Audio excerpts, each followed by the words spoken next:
Thanks, Yasha. It is a great pleasure to be here and talk to you. And I would start by thanking all of you for your interest in both history of Lithuania and in our culture, as today you will have opportunity to experience both things. You will have opportunity to see the film of one of the leading film directors in Lithuania, Julius. He's really well known not only in Lithuania but broader in the world for historic films about Lithuania and what was happening in Lithuania early on. I know I haven't met him personally, but I know him because he's happened to be from the same town as I am, Ukmergė. That's a tiny town in Lithuania, and his mother was my teacher at school, so that's how I happened to know him. And besides learning about our culture, about our film industry, you will learn about our history and about our sad history. The film, although it shows the story of a girl, but by looking at the story of this particular person, you will learn the story of my country, the story of Lithuania, and not just about Lithuania.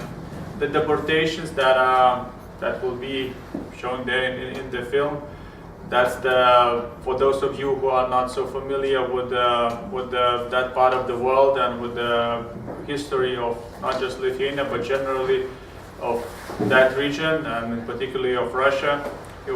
The deportations that took place at the beginning of the 20th century touched basically more or less 6 million people, and it had to do with some ethnical groups that were moved from one place to another. Deportations, sometimes they were focused on a particular ethnical group, but on so those who were considered to be kulaks, those richer ones. Sometimes they were just a mean to solve some economical or political problems, but it was really used a lot in that part of the world, and it ruined a lot of lives. As I said, 6 million people. It's really, numbers are impressive. For some cases, if you talk about Crimean Tatars, the whole population was removed out of the place where they used to live, and it has of course effects to the current situation in the world and to current politics. Well, I'm here to present film, to present Lithuania, to answer your question you might have about Lithuania. What's happening right now? What's the mood, both in cultural life, in political life? Also, what's the mood in generally in that part of the world? But it's great to see that the interest in studies of that part of the world, they are coming higher on the agenda, that your university is doing big steps, and to learn that the group of students will be traveling and staying in Latvia and will spend some time in Lithuania is really a great thing to know. So I don't want to take more of your time, as I don't know what are the issues that are more interesting for you, but I'm really ready to answer any questions you might have. Yes, sure. If I may. Always interested me that ethnically and religiously, Lithuania was different from the other Baltic countries, okay? So it was headed towards Rome, and it was really dominated by Catholicism. You even had the Jesuits in there, and Vilnius in the university. Yes. So maybe you could touch on that. And the other thing is, in my generation, I saw Ost-Prus, the Prussian language, disappear. And people have said to me that the remnants of it are still alive in your country. What about the languages? Lithuanian and Latvian languages. Those are only two remaining languages of the Baltic branch of languages. They are not Slavic languages. They are different. Although when you are speaking here in Lithuanian, some people say, well, some words they resemble Russian or Polish, but neither Russians nor Poles nor other Slavic language speakers would understand us Lithuanians speaking in our language. Prussian language was the third language of that branch, and it is no longer existing.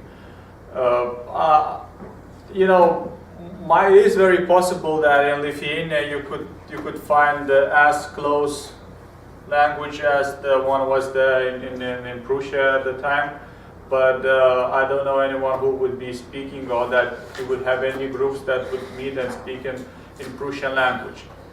But historically, even before that part of Europe became part of Germany, Prussian tribes, they were neighbors of Lithuanians, and they used to speak similar languages. About the Christian roots, well, that's the long history of Lithuania. We were the last country to become Christian country in Europe. They were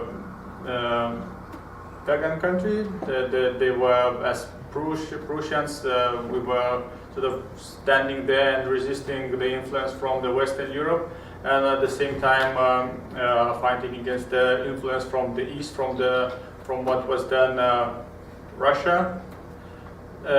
But at the end of the day, Lithuania was Christian, and it is now predominantly Christian. I think like 90% of population consider themselves to be Christian. We have around 80% Lithuanians, 7% of Poles, 7% of Russians. So you can think that most of Lithuanians and Poles, they would consider themselves to be Christian country. Christianity is not only a thing that is coming from the history, but that was very important element for during regaining independence in 1990. When you couldn't practice your religion during the Soviet times. The first thing what came up when the Glasnost, Gorbachev came, and when everyone was starting to speak about some sort of freedom, then Christian roots, they came back, and everyone started to dig deep in what was then our Christian tradition, Christian culture, what we used to do, and by saying yes, we are Christians, we are different, we have our own understanding of the world, and we can follow that. I think that was really important element for the whole movement to regain independence. And since then, I would say Catholic Church, that this is really important element of our society. Thank you. Friends, let's keep the question, because all of these topics are in this or that way present in this film. So if not to keep the filmmaker awake for too long, even though it is too long already, let's watch the film, and please keep the questions until after. We will have at least 40-45 minutes to talk later on. Okay? If you don't. And Yasha, that's a small present for you. That's the popular thing to write, not a history, but a history of someone who lived and who remembers how things were at that time. Mm-hmm. And that's the author. She lives here in not far from New York, and she was back in Lithuania interviewing some women about what was happening at that time. She put all the stories in one nice book. I hope you have a pleasure reading it and it's a pleasure and some honor. events about that. Thank you so much. Of course, it will be used by the students and myself. Labai ačiū. Thank you.